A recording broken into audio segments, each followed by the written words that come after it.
ये वो स्थान है जहाँ माता सीता का प्रकट्य हुआ था। हम तो चाहते हैं कि भारत का कोई भी मंदिर यानी सरकार के अंडर में आए ही ना, कभी भी ना आए।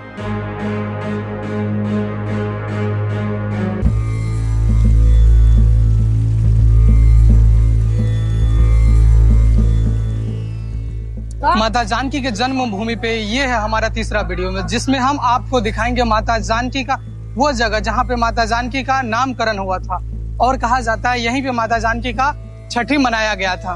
तो इस मंदिर के बारे में मेन रूप से हम आज आपको बताएंगे और यहाँ के दर्शन करवाएंगे।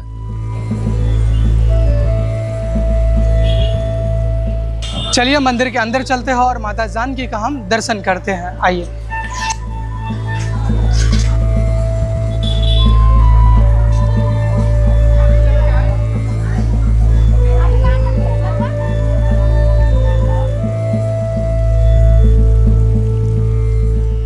मंदिर के अंदर काफी ज्यादा भीड़ है, जिसके कारण से आपको आवाज सुनाई नहीं दे रहा होगा, लेकिन आप यहाँ पे मंदिर का दृश्य देखिए और माता जानकी का दर्शन कीजिए, क्योंकि यहाँ पे हम कुछ भी बोलेंगे और आपको सुनाई नहीं देगा, क्योंकि इतना ज्यादा भीड़ है यहाँ और हमेशा ही यहाँ पे इतना ज्यादा भीड़ रहता है।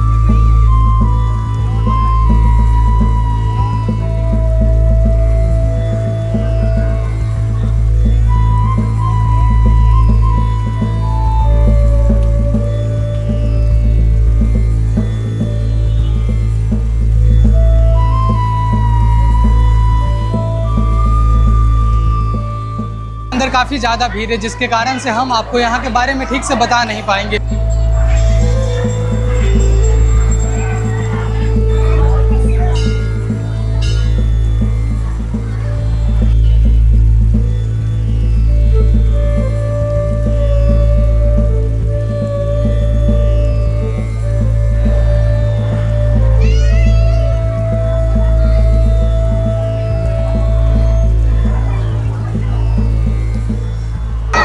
मंदिर के अंदर काफ़ी अच्छे पेंटिंग बने हुए हैं, जिसको देखने के बाद ऐसा लगता है जैसे साक्षात माता जानकी का हम दर्शन कर रहे हैं। जब इस मंदिर में आप आइएगा तो विभिन्न प्रकार का आपको पेंटिंग देखने को मिलेगा।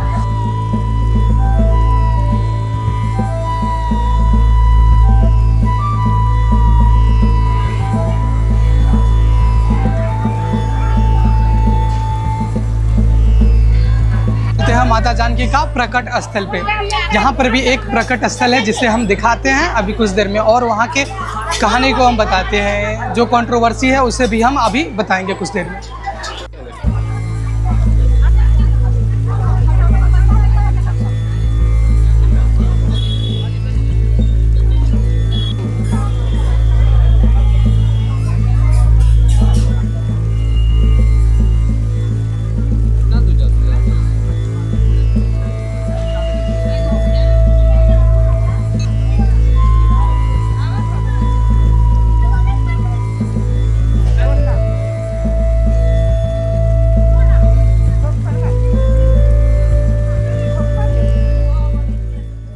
तो अभी जानकी स्थान सीतामढ़ी में हम लोग हैं, जो कि मुख्य रूप से सीतामढ़ी शहर में स्थित है। यहाँ पे अभी जैसे अंदर हम लोग गए तो यहाँ पे माता जानकी का जन्म जैसे हुआ था उसका झांकी बनाया हुआ है, और वहाँ पे एक महाराज जी है जिनसे हम जानते हैं यहाँ के बारे में। ये जानकी स्थान उर्विजा कुंड है। ये वो स्थान है जहाँ माता सीता का प्रकट्य हुआ था, जो धरती के गर्भ से राजा जनक को हल चलाते हुए माता मिली थी। ये वही स्थान है जो प्रमाणिक रूप से प्रमाणित है। यहाँ से कुछ साक्ष्य मिले हैं जो राम लक्ष्मण सीता की शालिग्राम में बनी हुई जुगल जोड़ी प्रतिमा प्राप्त हुई थी, उसी को साक्ष्य के रूप में माना जाता है। और ये सीतामढ़ी का सबसे पुराना मंदिर है, जिस स्थान के बाद इसी स्थान का नाम सीतामढ़ी रखा गया, क्योंकि सीता जी का जन्म इसी स्थान से हुआ था इसलिए।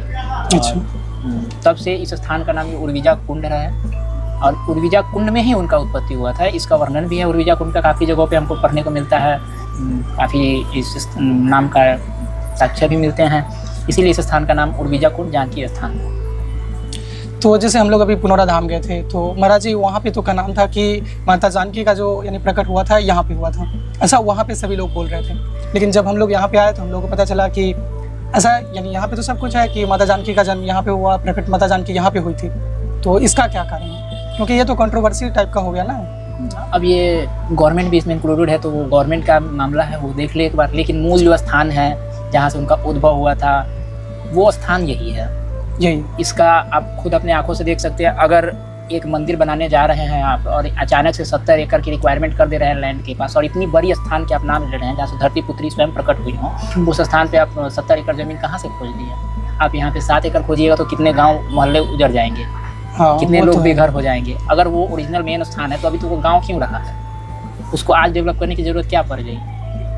अभी तक तो डेवलप हो जाना चाहिए था उसको, जैसे कि ये शहर में डेवलप हो चुका है। हाँ, ये तो है। यहाँ का ये मेन आसपास में का सारा ये चीज सीतामढ़ी का नाम जो है वो जानकी स्थान के नाम पे ही है। मही मीन्स जमीन, सीता मीन्स सीता जी जमीन से निकली, उस जगह का नाम सीतामढ़ी रखा गया और इसी जगह के नाम पे जिले का नाम दे दिया जो है सीतामढ़ी के नाम से जाना जाता है।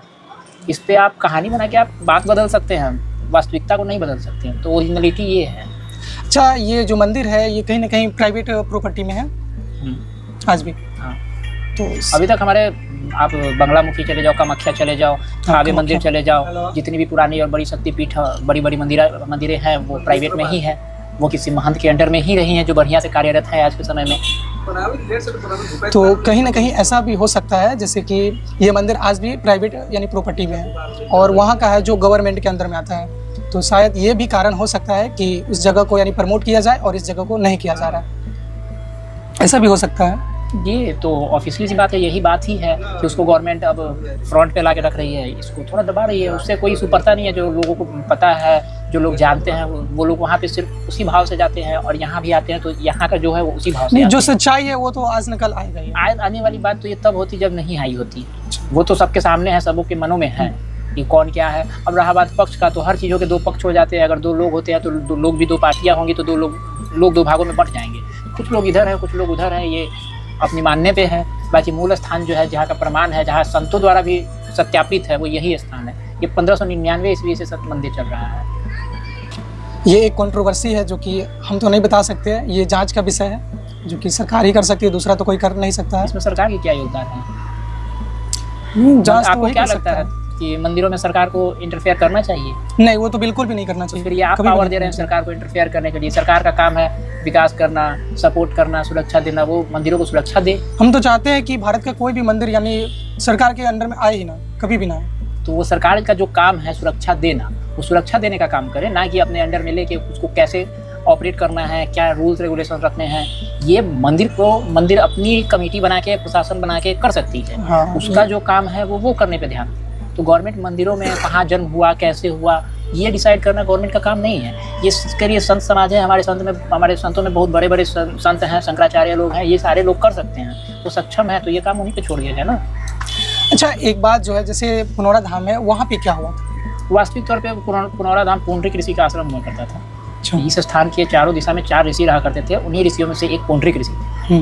वो पुंडरिक ऋषि के नाम पे ही उस स्थान का नाम पड़ा था पुनौरा धाम। और वो बहुत प्रतापी ऋषि थे, इसलिए उस स्थान को पुण्य की भूमि कहा जाने लगा। ये वहाँ की वास्तविकता है। और वहाँ आज भी तो ये जो पुनौरा थाना है उसके बगल में पुंडरिक आश्रम है। आप जाके वहाँ देख सकते हैं। जो ओरिजिनल मेन गाँव है पुनौरा थाना के पीछे जो है जो पुंडरिक आश्रम है, आपने ध्यान दिया होगा, वहाँ पुंडरिक आश्रम है।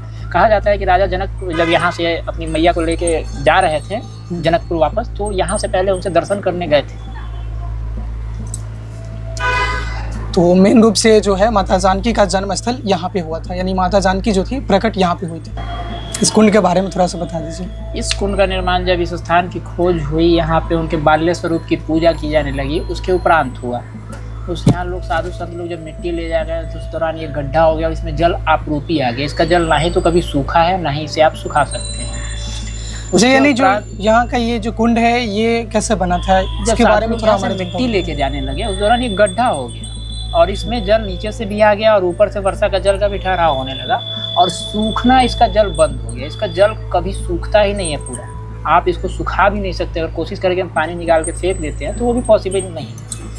उसके बाद आप इस जल की सबसे बड़ी खासियत ये देख सकते हैं कि आप एक बार दिखा दीजिए कि जल कितना हरा हरा दिख रहा है आपको देखने से ऐसा यूं लगेगा कि ये जल बहुत गंदा है, लेकिन आप एक बार नीचे जाके जल को अपने हाथ रियल में जब हाथ में लेते हैं तो काफी देखोगे तो ये पूरा वाइट है। इसका एक कथन आता है कि ये जल जो है राम जी की तरफ मैला दिखता है और जानकी जी की तरफ पवित्र, स्वच्छ उसी प्रकार से और पवित्र की। तो एक बार इसको भी आप देख सकते हैं। तो यहाँ के जो कुंड है ये मेन रूप से जब माता जानकी यहाँ से प्रकट हुई थी तो उस समय जो साधु संत थे वो यहाँ से मिट्टी ले गए थे, जिसके कारण से ये इतना बड़ा कुंड बन गया है, जो कि हम अभी आपको दिखाते हैं। ठीक है महाराज जी।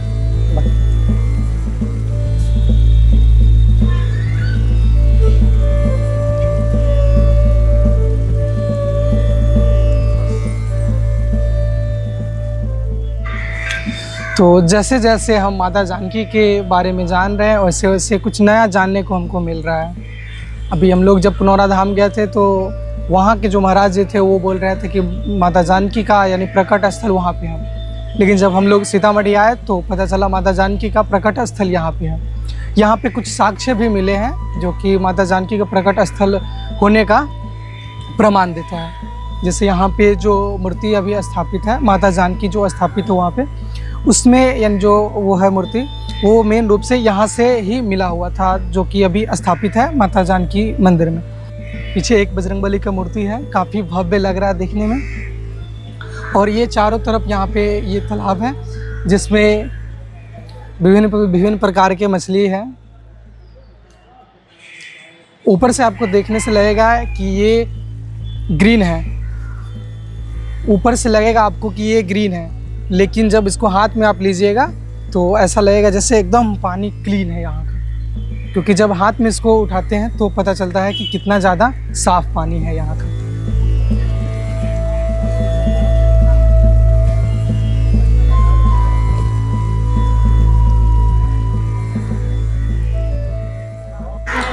यह है श्री राम महाक्रांतु स्तंभ, जिसका निर्माण 1967 ईस्वी में हुआ था। इस स्तंभ पे कुछ श्लोक लिखे हैं जो कि रामायण के बारे में बताता है, तो ये हम आपको अभी दिखाते हैं।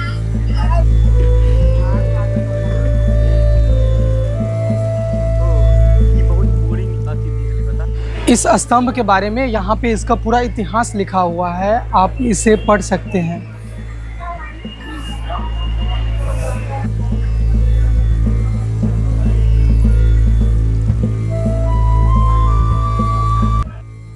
क्या आपको पता है माता सीता का जन्म सही में कहाँ पे हुआ है? तो आप कमेंट में ज़रूर बताइएगा। मेरा वीडियो अगर आपको अच्छा लगता है तो अपने दोस्तों, अपने फैमिली मेम्बर के साथ शेयर ज़रूर कीजिएगा। दूसरे वीडियो में हम आपको दिखाएंगे जनकपुर धाम और जनकपुर धाम नेपाल जाने का रास्ता। तो मिलते हैं आपसे दूसरे वीडियो में, जब तक के लिए जय सिया राम।